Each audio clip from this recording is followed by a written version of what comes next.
1. El concepto de la palabra libre tierra. Primero, la competencia entre los hombres solo puede realizarse sobre una base justiciera y alcanzar sus elevados propósitos. Si todas las prerrogativas del suelo, privadas o del Estado, se eliminan. Segundo, frente a la Tierra, al globo terrestre, todos los hombres han de tener los mismos derechos, y con la palabra hombres entendemos a todos los individuos sin excepción, sin diferencias de raza, de religión, de cultura y de constitución física. Cada cual ha de poder radicarse donde su voluntad, su corazón, su estado de salud lo lleve, y allí ha de tener los mismos derechos que los moradores antiguos con respecto al suelo. Ningún individuo, ningún Estado, ninguna sociedad debe tener el más mínimo privilegio. Todos nosotros somos moradores antiguos de esta tierra. Tercero, el concepto de libre tierra no admite ninguna clase de restricciones. Es ilimitado. Por tal razón, con respecto al suelo, no existen tampoco derechos internacionales, ni soberanía, ni derecho de autodeterminación de los Estados. La soberanía sobre el globo terrestre es privativa del hombre, no de los pueblos. En consecuencia, ningún pueblo tiene derecho a fijar fronteras ni a cobrar derechos de aduana. En el mundo que, en el sentido de la palabra libre tierra, solo podemos imaginar como esfera, no existe la importación o exportación de mercancías. Por eso libre tierra significa a la vez libre comercio universal, la eliminación absoluta de todos los límites aduaneros. Los límites internacionales han de ser meros límites administrativos, por ejemplo, como los límites entre los diferentes cantones de Suiza. Cuarto, de esta declaración del concepto libre tierra se infiere, por otra parte, evidentemente que las expresiones carbón inglés, potasa alemana, petróleo americano, solo designan el origen de esos productos. No existe carbón inglés ni potasa alemana, pues toda persona, cualquiera sea el Estado a que pertenezca, tiene el mismo derecho al carbón inglés, al petróleo americano, a la potasa alemana. Quinta, la entrega del suelo a sus cultivadores se realizará por remate público del arrendamiento, del que puedan participar todos los hombres, sin excepción todos los habitantes de la tierra.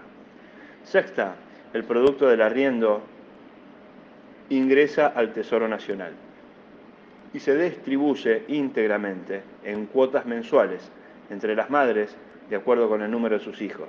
Ninguna madre, cualquiera sea su origen, puede ser excluida de este subsidio. Séptima, la división del suelo por arrendar se hará completamente en relación a las necesidades de sus cultivadores, es decir, lotes reducidos para familias pequeñas y campos grandes para familias numerosas.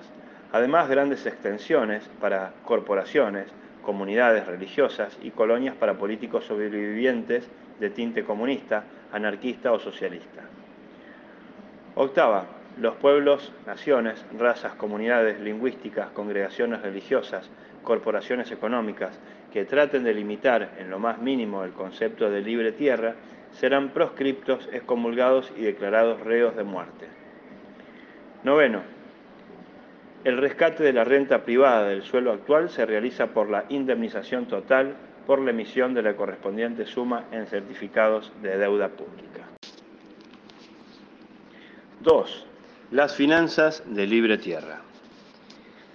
El Estado, por lo tanto, adquiere la totalidad de la propiedad privada, todos los campos de cultivo, bosques, solares urbanos, minas, usinas hidráulicas, canteras, en fin, todo. Y el Estado paga también todo lo adquirido, indemniza así a los propietarios del suelo. El precio a pagar se determinará por el arriendo que hasta ese momento se pagaba o se pagaría por el campo. El arriendo así determinado se capitaliza luego al tipo de intereses de las cédulas hipotecarias. Y el importe es entregado a los propietarios en obligaciones de tesorerías sujetas a interés del empréstito del Estado. Pero, ¿cómo le será posible al Estado pagar los intereses de tan enormes sumas?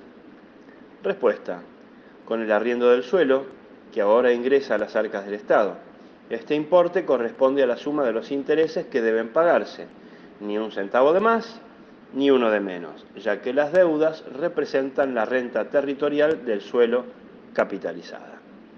Supongamos que el suelo produjera anualmente 5.000 millones en concepto de arriendo, entonces el Estado habrá pagado por indemnizaciones a un 4% de interés, 5.000 millones por 100 dividido 4 igual 125.000 millones. Esta suma, al mismo interés, vuelve a producir a su vez 5.000 millones, es decir, el debe será igual al haber. Nadie necesita alarmarse por la magnitud de estas cifras, ya que la magnitud del debe se mide por la magnitud del haber. En sí nada es grande ni pequeño. Los franceses, grabados ya con 35.000 millones de deuda nacional y otro tanto de intereses hipotecarios, siguen acumulando además miles y miles de millones en valores extranjeros, antes de 1914. Es que el recipiente es amplio y tiene mucha capacidad. Lo mismo sucedería con la deuda por la nacionalización del suelo. Al gran debe corresponderá un haber equivalente. Por esa misma razón es también absolutamente superfluo realizar previamente el cálculo de esa suma. Si resultan 100.000 millones, bien, y son 500.000 millones, lo mismo da para las finanzas del Estado, es únicamente un asiento transitorio. Esos miles de millones pasarán por las arcas del Estado sin siquiera dejar un rastro. ¿Acaso un banquero se asusta si se le confía una fortuna? ¿Acaso el presidente del Banco Nacional se atemoriza ante las sumas gigantescas que pasan por su tintero? ¿El presidente del Reichsbank no dormirá acaso con la misma tranquilidad como el gerente de un banco de aldea? ¿Acaso las deudas del Estado de Prusia se han hecho más pesadas desde que allí se han comprado con letras de tesorería los ferrocarriles? Bien, es cierto que se justifica la objeción que el hacerse cargo de la deuda por nacionalización del suelo entraña un riesgo, en el sentido de que el monto de los arriendos del suelo es determinado por componentes variables de la economía nacional. Derechos aduaneros, fletes ferroviarios, salarios, valor de la moneda, mientras que los intereses de la deuda, como asimismo la deuda en sí, se han fijado sobre el papel. Esto es bien cierto, pero observemos con atención esos componentes variables del arriendo del suelo, desde el punto de vista de los que formulan esas objeciones, es decir, del punto de vista de los mismos propietarios. ¿Cómo se han defendido hasta ahora los rentistas de una disminución de las rentas del suelo? ¿No se han dirigido en todos los casos al Estado mismo en demanda de auxilio, desplazando toda la carga de su crisis sobre ese mismo Estado que ahora quieren proteger contra la citada posible pérdida? Naturalmente, no mencionan que siempre donde hay un riesgo existen las correspondientes posibilidades de ganar y que ellos mismos, si bien suelen descargar la pérdida sobre el Estado, en cambio reclaman siempre íntegramente para sí los beneficios. El papel que el Estado ha desempeñado frente a la cuestión de la propiedad privada ha sido siempre el del jugador perdidoso de la lotería. Al Estado, los bancos, el propietario del suelo, los premios. Lo cierto es que siempre que las rentas territoriales aumentaban, los usufractarios de las mismas jamás propusieron restituirle al Estado lo que en épocas de crisis obtuvieron de él. Primitivamente, los rentistas, por regla general, se ayudaban a sí mismos, agudizando la esclavitud, el servilismo. Cuando éste ya no pudo ser mantenido, el Estado tuvo que ayudarles restringiendo la libre migración, por lo cual el salario fue reducido a un nivel inferior que el establecido naturalmente por la libre migración. Cuando estos procedimientos se hicieron demasiado peligrosos, el Estado debía socorrerlos con la engañifa del doble patrón para así liberar de la carga de sus deudas por una inflación desmesurada de los precios a los usufractarios de la renta del suelo, los terratenientes endeudados, a costa de los demás ciudadanos. Esta frase les resultará más adelante de mayor claridad a aquellos que en cuestiones monetarias sean nocivos. Cuando este ensayo fracasó por la resistencia de la otra clase de rentistas, los rentistas de intereses, y no era posible alcanzar el fin propuesto por la fuerza bruta, aquellos rentistas territoriales optaron por mendigar, lamentarse, justificando su exigencia de derechos prohibitivos para los productos agrícolas, con las llamadas crisis de la agricultura. Para salvar y aumentar rentas territoriales, las masas populares debían pagar mayor precio por el pan. Siempre ha sido, pues, el Estado, el pueblo, el que buenamente o por la fuerza ha cargado con el riesgo de la pérdida que lleva involucrado todo bien raíz. El riesgo de pérdida que es cargado por una clase social, tan numerosa e influyente como lo es la de los terratenientes. Es en realidad equivalente a un riesgo de pérdida para el tesoro público. Con la nacionalización del suelo, las cosas cambiarían solo en el sentido de que ahora al Estado, como compensación por el riesgo de pérdida, le corresponderían también las posibilidades del beneficio. Por otra parte, desde el punto de vista social-económico, una baja en las rentas del suelo ni siquiera significa un peligro de pérdida. Aún la eliminación de las rentas territoriales no sería observado social y económicamente una pérdida.